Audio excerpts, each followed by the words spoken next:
रायपुर का blue water खदान, नीला चमचमाता पानी दूर से देखें तो किसी प्राकृतिक झील से कम नहीं है, लेकिन इस खूबसूरती के पीछे मौत का सन्नाटा छिपा है। जो जगह कभी पिकनिक स्पॉट समझी जाती थी, अब मौत का गड्ढा बन चुकी है, जहां तस्वीरें खिंचवाने आए लोग अब खबरों की हेडलाइन बन रहे हैं। अब तक दर्जनों जान इस नीले पानी में समा चुकी है, लेकिन प्रशासन की आंखें अभी भी मूंदी हुई है। कागजों में जांच, जमीन पर खामोशी और खदान का पानी हर दिन किसी नई त्रासदी का इंतजार करता हुआ नजर आ रहा है। और देखिए इसी पर हमारी ये एक्सक्लूसिव रिपोर्ट। रायपुर के नजदीक स्थित ब्लू वाटर खदान में हर साल हादसे दोहराए जा रहे हैं। कोई नहाने आता है तो कोई सेल्फी लेने, लेकिन ये नीला पानी मौत की गहराइयों में खींच लेता है। पिछले 5 वर्षों में यहाँ 14 युवाओं की डूबने से जान जा चुकी है, मगर प्रशासन की लापरवाही जस की तस।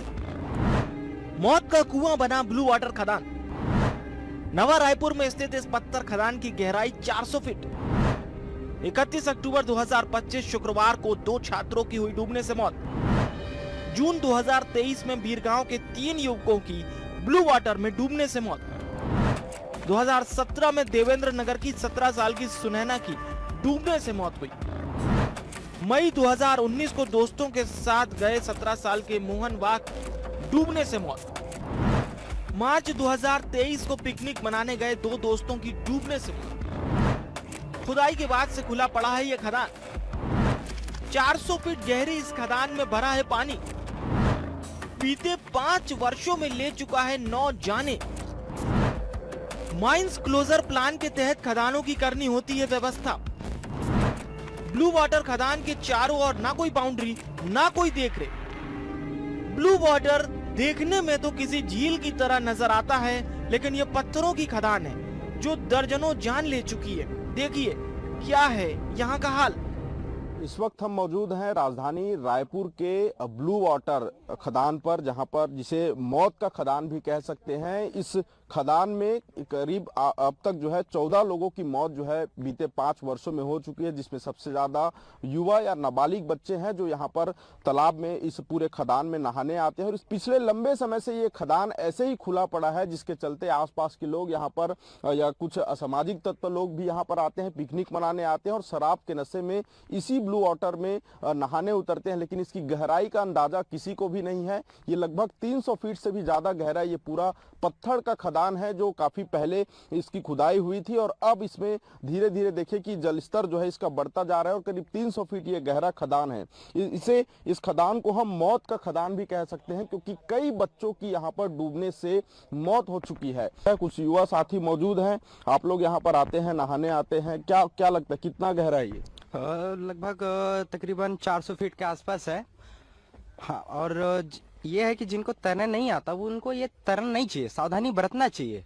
और कई युवक हैं जो घूमने आते हैं, फिरने आते हैं, एंजॉय करने आते हैं। कुछ कारण ऐसा है कि जो नशा पत्ती वगैरह करते हैं, ड्रिंक वगैरह करते हैं, वो मौज मस्ती के चक्कर में कूद जाते हैं और वो मर जाते हैं।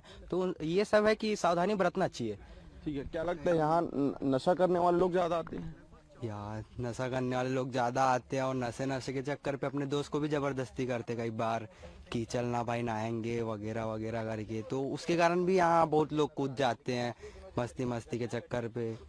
ये सब है। और बहुत लोग जैसे नशा करते हैं, नशा वशा करते हैं और नशा इतना करते नॉर्मली करते हैं और नॉर्मली थोड़ा बहुत ना आगे चले जाना चाहिए, तो उन लोग जबरदस्ती और अपने दोस्त को भी लेके चले जाते कि चलना, हाँ जबरदस्ती। देखिए ये जो घाट दिख रहा है, ये खदान जो दिख रहा है, ये काफी गहरा है।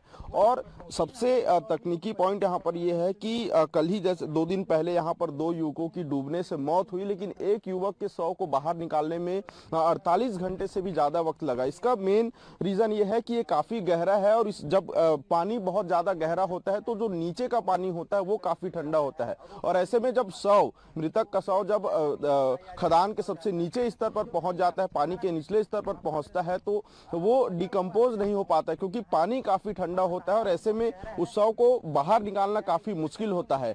और इसी के चलते जो है वो शव काफी देर से बाहर आता है। इस खदान की अगर हम बात करें तो पिछले लंबे समय से इस खदान में हर साल 1 से 2 लोगों की मौत जो है यहाँ पर देखने को मिलती है। उसके बाद बाद भी प्रशासन की ओर से कोई उचित व्यवस्था यहाँ पर नहीं की गई है, ना ही इस पर माइनिंग क्लोजर प्लान जो है यहाँ पर एक्टिव किया गया है ताकि इस खदान को बंद किया जा सके या फिर इसको बैरिकेड किया जा सके, जिसके चलते जो है यहाँ पर लगातार इस तरह की दुर्घटनाएं हो रही है। अब देखना होगा कि जिला प्रशासन की ओर से किस तरह की व्यवस्था की जाती है ताकि आने वाले समय में ऐसी घटनाओं को रोका जा सके और इस ब्लू वाटर में और किसी अन्य लोगों की मौत ना हो सके। हमारे गांव के आदमी मन 100 में कहूँ 5-10% आगे तो आगे, नहीं तो हमारे गांव में भले रोड रास्ता में आके घूम के फिर के चल दी, लेकिन नहाए कोरे कोनो नहीं। जो आते बाहर से, रायपुर से, दुर्ग से, भिलाई से, राजिम से, कोई आसपास शहर से नहाते कूदते, यहाँ पीना खाना मौज मस्ती सब चीज करते। आखिर यहाँ कम से कम कई ऐसे घटना हो गए, 8-10 घटना तो हुई है। ब्लू वाटर में लगातार हो रही घटनाओं के बाद भी खनिज विभाग चुप्पी साधे। आम जनता के अलावा पुलिस प्रशासन भी जिला प्रशासन को पत्र लिख चुका है, लेकिन अब तक कोई सुनवाई नहीं हुई। ब्लू वाटर जो नकटी गांव सम्मानपुर जिसे भी बोला जाता है, उस गांव में स्थित है, जिसमें थाना माना अंतर्गत ही आता है। थाना प्रभारी माना को सूचना प्राप्त हुई थी कि छत्तीसगढ़ पब्लिक स्कूल में पढ़ने वाले कुछ छात्र जो हैं शुक्रवार को वहां पर घूमने के लिए गए हुए थे। इस बीच 2 युवक जो है उसमें नहाने के नाम से चले गए और बाद में गहरे पानी में वो चले गए, जिसके कारण उनकी जो मृत्यु हो गई। काफ़ी अथक प्रयास के बाद, चूँकि ब्लू वाटर पॉइंट जो है काफ़ी गहरा है और वो बेसिकली वो खदान का वो पानी वहाँ जमा हुआ रहता है, इस कारण से वो काफ़ी गहरा है। और काफ़ी अथक प्रयास के बाद SDRF की टीम ने उन बॉडी को निकालने में सफलता प्राप्त की है और अभी बॉडी जो है निकाली जा चुकी है। उसके बाद PM हो चुका है और बॉडी परिजन को सुपुर्द कर दिया गया। मौत की खदान बना ब्लू वाटर में बैरिकेड और सुरक्षा गार्ड तैनात करने की आवश्यकता है, नहीं तो वो दिन दूर नहीं जब किसी और मासूम की जान चली जाए। अब देखना होगा जिला प्रशासन क्या कार्रवाई करता है या और भी बड़ी घटना का इंतजार है। BSTV के लिए रायपुर से अविनाश चंद्रवंशी की रिपोर्ट।